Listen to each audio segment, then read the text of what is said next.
Step by step, how to do deep product market research of your competitors to build an AI dropshipping brand in 2025 and beyond. Hey there, my name's Ricky Hayes. Welcome to today's video. Now, I just have this simple mirror board, and this is for a shapewear brand that I'm starting to build out. Now, a lot of people will say, shapewear, well, that's already incredibly saturated. Why would you bother going into that space? Well, because no matter how much of a space there is, there's always space for new players. And it just comes down to your marketing and your marketing angle. And as long as you improve product quality, customer experience, there's always plenty of customers to go around, right? There's never a shortage of that. So I don't do this research. This is sort of what I wrote down for my team to now do, but I wanted to sort of teach people a bit about it for context. Like I just use ClickUp. There's plenty of them out here. I'll get rid of. How do I close that? There we go. And you can see I've been sort of speaking to my team, so I'm sort of training them up on that as well. So you got your market competitor research. This is all research. You can use AI tools for this, but I strongly recommend doing a lot of manual research. Right? Like I showed in some of my last videos, I learned some really cool things like about Shopify Collective that I wasn't aware of, and various things, like here we've got, by doing the deep product research, like the key things that I wanted to have was the ICP was sort of 18 to 44-year-old women in the United States.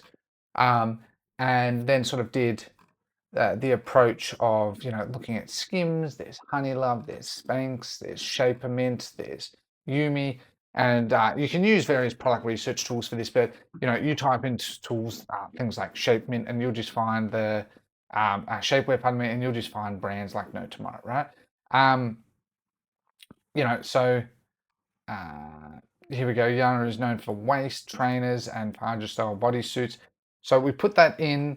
And the point is, what I'm saying is make a doc and go through all the brands and all their research, right?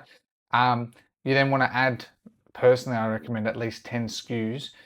You want to have brand foundations, what your name, your strategy, your Canva guide, your supplier sourcing, use Alibaba and private label. And like I have in other videos, I say about using tools like ShipBob, where you can then you use your dropship. I still use dropshipping fulfillment centers, but I move strongly towards 3PL long term. But in the beginning, I'll use tools like Team Drop, USA Drop. They're both really, really good. Both have their pros and cons. But having multiple dropshipping apps is really handy because some do some parts better than others. So that's why you sort of want to have a mixture of both, but they're both really, really, really handy. You got your Shopify store. Naturally, I'm just using Debutify and other core apps. Like I'm going to use my email marketing, like Predictamail.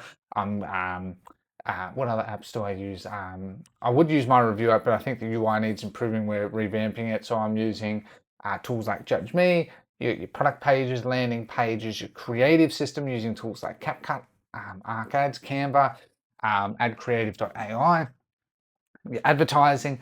So we go through all of this, right? So this is sort of where I do the deep research and I plan this all out in advance. Now this takes weeks, right?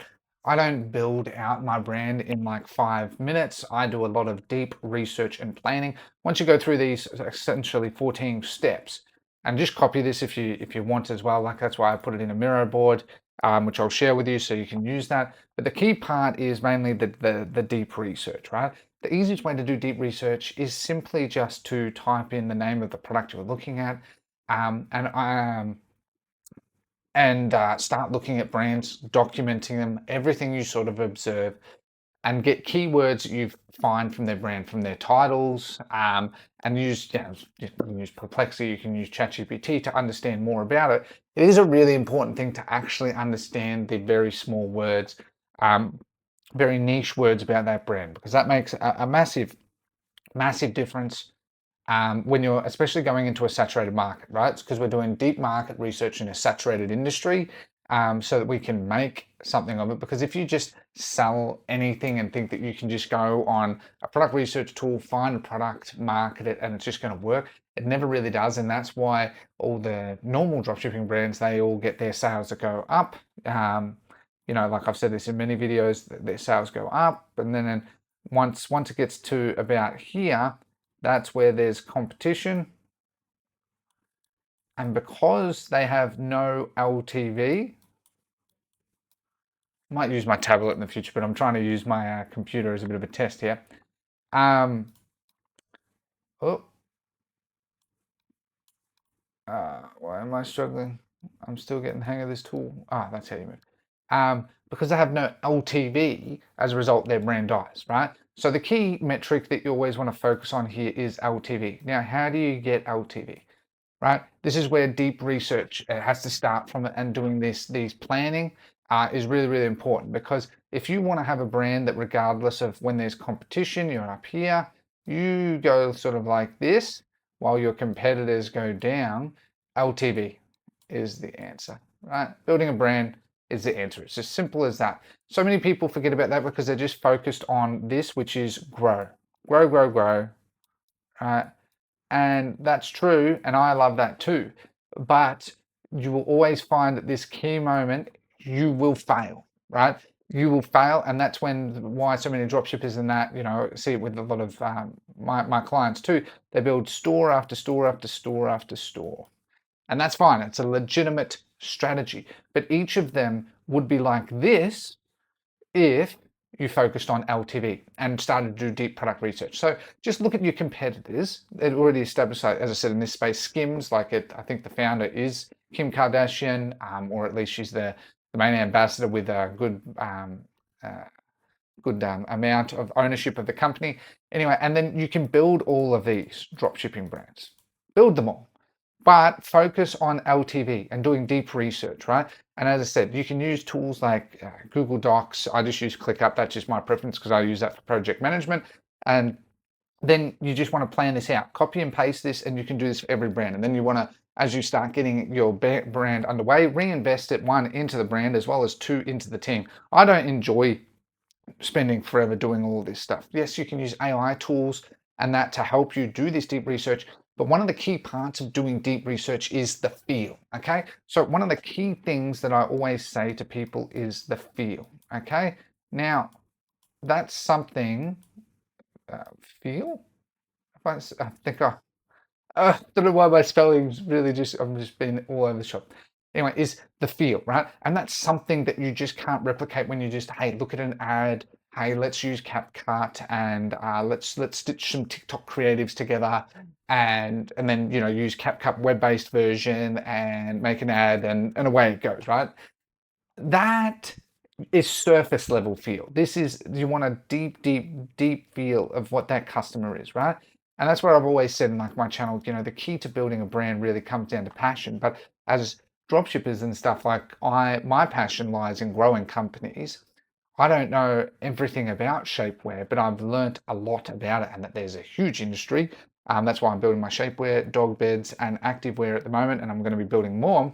And I'm focusing on LTV and getting a strong feel for it, right? So the investment is that in your time to do deep research up front, and then invest in building products. So you can see here, part of the LTV strategy is using 3PL like ShipBob, right? So that's where they get the product faster. And I'm looking at integrating in Shopify Collective as well. The problem is that I found from the last video is that because I'm an Australian citizen, it uses your actual personal address to determine if you're eligible for Shopify Collective. Now, it's not available in Australia. I saw this LinkedIn post from someone here in Australia that's like an executive for the Australian Shopify division, and they said it should be available, but they've delayed it for some reason, which is really annoying, but it happens. But for other markets, like if you're in the United States, perfect, go nuts, right? Use your address. If I was a US citizen, I'd be using it right now. You can literally do branded AI dropshipping in minutes. And so point is, though, regardless, find the competitors, get a feel, and then use that to build your brand around, right? Take the time, right? I know that there's this culture in the sort of, especially the dropshipping space, where it's all just launch, launch, launch, launch, launch, launch, launch, launch. Like I have an AI store builder and that helps build it, but we get a lot of brands that use it because our product is focused on, lifetime value. And it's the same thing with all these tools that, hey, here, I'm going to build a brand, import products, but you know nothing about those products. So you're not going to understand the feel, the marketing, anything, right? Whereas when you understand the feel, what leads from the feel is the marketing. Okay. Okay. Oh, this is really embarrassingly bad. There we go. That's meant to be marketing, more like a signature, but even like a 2-year-old done it. The marketing, and the marketing is who are your influencers, content creators. Like, in the last video, I'm starting to reach out to UGC content creators where I am going to be working with them, sending them product to get UGC for my ads. I'm also going to use AI UGC, but I'm going to use real UGC. And because I know the feel, then I can know sort of, hey, how I want the video presented. Okay, how it should really fit for people. So one of the things I learned about that is, for shapewear, for example, women don't want to show their underwear line. They want to naturally to make them accentuate their curves of their breasts and their bottom and make their stomach as thin as possible and waist as thin as possible. And then there was other terms I can't remember. I'd have to look at the document, but that I've learned from that deep research, right? And then that deep research led to the feel, and then it's led to the marketing. Okay, so it is more steps rather than just using a research tool. Oh, this tool is trending, this thing's trending, sell, sell, sell. This allows you to sell in any market, right? Even a saturated industry. And then the marketing, and then using these steps, like it's not that hard, right? You focus on landing pages, more creatives, more platforms for marketing, influencers and affiliates, email marketing. I don't know why I didn't add predictor mail, but obviously, Omnisend, because my tool's still in beta, so I'm just waiting a little bit. ShipBob, governance, and stuff like that. So this takes time. It's already been over a week, and it'll probably be another week or two before sort of even getting launched, even though coming into Q4. The way I look at it is if I miss Q4, I'm not that stressed about it. I see other people saying, I don't want to give out all my deep research strategies, but who cares, right? My view of it is that deep research that not many people will do because it takes a long time.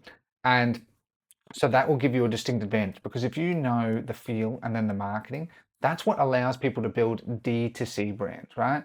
So what we're doing is we're doing essentially a D2C brand, but we're using basically the AI dropshipping model. So it's basically combining the two, because whatever that will do. That D2C has a lot of inherent problems, and so does dropshipping. But if you combine the two, the benefit of with dropshipping is that we're marketers. We're extremely good at marketing. We're very versatile. We're very fast. Whereas D2C brand owners are very focused on product and they're not very good at marketing. Hence why they get agencies and stuff. We don't need agencies. But what we need to do is we need to learn from D2C brands. And D2C brands, they do a lot of deep research, right? They do a lot of deep investment. I saw a brand called Neuro that's like sells I don't know, organic bubble gum and stuff. That you look them up on LinkedIn and stuff. They've got over 200 people, $100 million business. The guy that founded it's a scientist or something. Anyway, and it's all sort of, I think, more organic and less harmful stuff, that or something like that. And that all came from him doing a lot of deep research. Now, he was a rare one that combined DTC plus marketing, right? Very strong marketing, using TikTok Shop, using UGC creators. So he sort of understood all of this. Sort of more the dropshipper thing is, right, with dropshippers is that we're marketers, okay? Most dropshippers don't care about the product, they care about sales. And they're basically, you're just marketers, right? But if you put on the hat of a D2C brand owner plus being a marketer, that's where you will get immense results. And using this sort of deep research strategy, like sort of have here, your plan alignment, your market, customer and competitor research, deep diving, product research, you add at least 10 SKUs of products that you think would be the best. And again, that only comes about once you have a feel, okay, know the market, can do some marketing, and then you can sort of go from there. And you'll find that everything will flow on. Yes, I want to be clear here. This takes a lot longer than the sort of gun-ho sort of shotgun approach a lot of people have of finding a product 5 minutes later, launching it, then 24 hours make $1 million. That doesn't work. This approach is a sustainable approach, right? And I plan to prove it, as I said, with myself and my team, and I plan to just sort of reveal everything that I've learned, because I will learn a lot along the way as well. So this is something I'm really, really excited about, and why, again, why you should do the deep research, because it isn't that hard. Like what I do is get up like a Google Doc as you're going through this, write down all your thoughts and everything as you go through it, then use a tool like ChatGPT, to then optimize it, right? And then you turn it into something like this. But by using these 14 steps, you'll be very strongly aligned. That's basically all I do. And I'll be using more and more tools to help me with this. I'm actually building a tool just for this purpose that I plan to sell to agencies as well as brand owners that will combine conversion tracking. It will combine profit tracking app, so that basically you can connect your marketing platforms and see your profits, as well as an AI agent so it can run new marketing campaigns. I still plan to have a media buyer managing it because you always need to have it. But if I can have that, then I can build lots of these brands and my team doing all the work. I still don't have to touch or feel the product, but they can do all the work. And then the tool sort of fits in the middle as well. So anyway, that's just another project I'm working on. I work on a lot of projects, hence why I have my team do a lot of the stuff, but I just sort of guide them on this, right? But if you follow this, and I'll keep teaching more and more of this as we go down this path, then you'll learn it a lot, right? You're going to learn things as you go down this path, like what is the customer? Look at their Facebook, look at their Facebook ads, look at their ad library, look at the comments, and you can see, okay, what are people saying that's positive, that's negative? And so one of the things as well that I do is, okay, what are people saying that's positive about the brand? What are they saying that's negative? Whatever there's negative, look for that as gaps. Okay. So that's where, as I said, that all comes under the field, what's good, what's bad, and repeat that.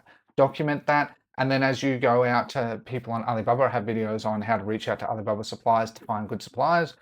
You mainly speak to them on WhatsApp, is what I try and do. And basically, try and build your products around that. It's not hard to find suppliers on Alibaba. Now, I know this requires a bit more of a higher budget and time compared to what a lot of people are used to, but this is sort of what I prefer because, as I said, I prefer this approach where I get a lot more lifetime value long term. As you can see from in past videos, I've shown my other brand's doing quite good profits, but it's not very scalable. That's why I'm trying to do this model that I'm sort of combining the best of both worlds to then scale to 100K a day and so on and so forth. Because scaling really isn't that hard. It's all just mainly making sure you have profits in the bank. But a lot of people get stuck with scaling because they don't focus on the sort of understanding the D2C has a lot of benefits, but also putting on your dropshipping marketing hat. And then you can sort of scale that accordingly, okay? So I just wanted to make this video. I know I went into a number of subjects, but I hope this has been helpful. I will share this down below to give you the deep research that you sort of need to help build out your brand as I further go through this brand, and then I'll be making more videos on this as well. Otherwise, thank you very much for your time. Have a lovely day. Take care and goodbye.